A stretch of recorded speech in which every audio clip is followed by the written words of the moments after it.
Chennai beauty సమంతకు Akkineni వారి అబ్బాయి నటుడు నాగ చైతన్యకు ఈ ఏడాది అక్టోబర్లో పెళ్లి జరగబోతున్న విషయం తెలిసిందే. అయితే పెళ్లి చేసుకున్న తర్వాత సమంత సినిమాల్లో నటిస్తుందా అనే ప్రశ్నకి శ్యామ్ ఇప్పటికే ఎన్నోసార్లు సమాధానం చెప్పింది. తాను పెళ్లైన తర్వాత కూడా నటిస్తూనే ఉంటానని చెప్పుకొచ్చింది. అయినప్పటికీ ఈ అమ్మడికి ఈ ప్రశ్న మాత్రం ప్రతిసారి ఎదురవుతూనే ఉంటోంది. తాజాగా ఓ కార్యక్రమంలో పాల్గొన్న సమంతకు మళ్లీ విలేకరుల నుంచి ఇదే ప్రశ్న ఎదురైంది. దీంతో సమంతకు ఒళ్ళు మండిపోయింది, చిరెత్తుకొచ్చేసిందట. ఇదే క్వశ్చన్ని ఏ వైద్యుడినో, ఇంజనీర్నో, ఉపాధ్యాయురాలనో, డాక్టర్నో అడుగుతారా?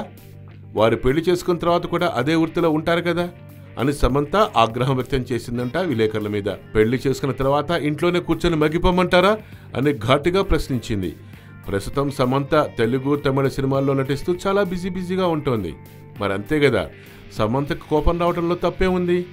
పెళ్ళైన తర్వాత నటించడం, నటించకపోవటం ఆమె వ్యక్తిగత జీవితం. ప్రతిసారి అలా అడిగితే మండదా? మరి ఎవరి వృత్తి వాళ్ళది.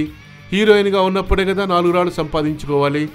ఆ తర్వాత మిగిలేవి అమ్మమ్మ, నాయనమ్మ పాత్రలే కదా అంటూ గుసగుసలాడుతున్నారు సినీ జనాలు.